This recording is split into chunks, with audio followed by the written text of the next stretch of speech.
Hey guys, what's up? It's Justin, aka Diego, and this is my first video in a series of videos of tanking tips.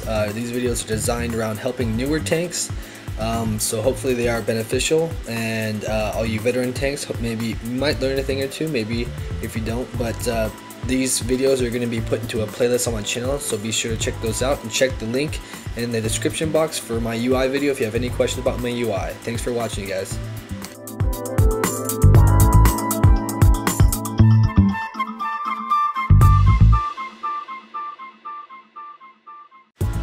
Hey guys, so proper way to pull tanking tip for today. I'm going to show you that after I'm done jumping around on my sea turtle. No, I'm just kidding.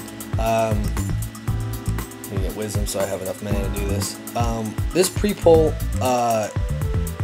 tip that I'm going to give you guys is vital because paladins don't have a significant gap closer, meaning we don't have charge like warriors and druids do. Warriors and druids can charge in there, and while DPS is getting in position, they can start front loading their threat. So we don't have that. We have to do as much threat as we can possibly while we're at range, and then run in there and be able to start, so there's a small downtime for us to start threading as soon as we pull. Warriors and druids kind of get, get a charge in there and get freebie threat while DPS is getting in position. But so this is the best way, and with trigger happy DPS, this is the best way to front load as much threat as possible. And I am going to show you guys the macros that I use to make this extremely easy. The first one is the Avenger Shield Hand of Reckoning macro. You gotta make sure Hand of Reckoning is cast first, because that's not on global cooldown, and then Avenger Shield cast afterwards. And assuming you're pre-pulling your boss, you're not affected by a GCD, both things are going to cast simultaneously.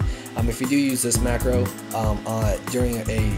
while you're affected by a GCD, the Avenger Shield part won't cast. So if you're trying to snag an ad or a mob or something, the Avenger Shield won't cast while you're affected by GCD. But if you're not, they both should go off simultaneously. The next one I'm going to show you guys, it's good for pre-pulling. That's why I call it my pre-pull macro.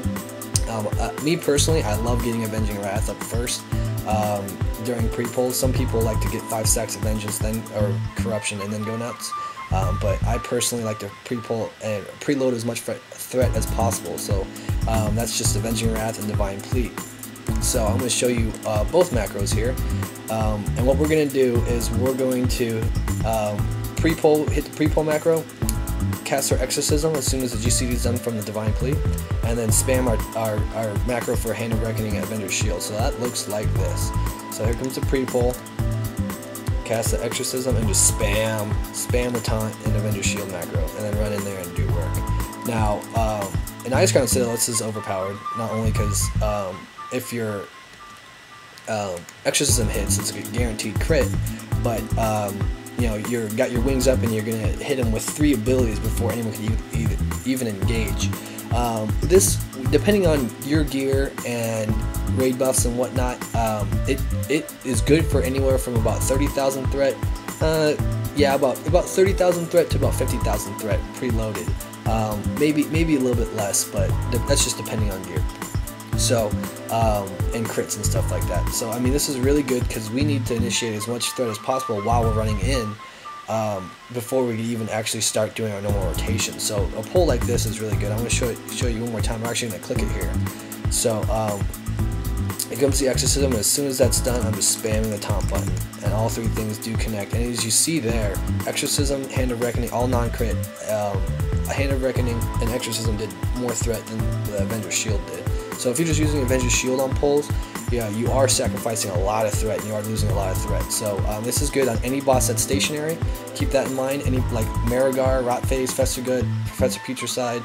The only bosses that it's not really good on, that you can't really use it on, are something like Deathbringer Sourfang, because he engages instantly. And Sindragoso might be a little bit hard. There are a couple other bosses that might be not too good. Lich King, can't really do it on Lich King, because obviously he engages after all the RP stuff. But on bosses that are just stationary, this is a really good way to front load threat. And outside of Ice Crown Citadel, it's still a really good way to initiate threat, assuming the boss is just standing there and ready to get pulled. In TOC, you can't really do it on Gormok, but so you'll learn those fights that you can do it on and you can't do it on. But on the fights that you can do it on, it's extremely overpowered. It's good for about 30,000 to 50,000 front loaded threat. So really good, guys. I hope it helps you out in your tanking endeavors. And that's been your tip for today. So I will catch you guys later. Peace out.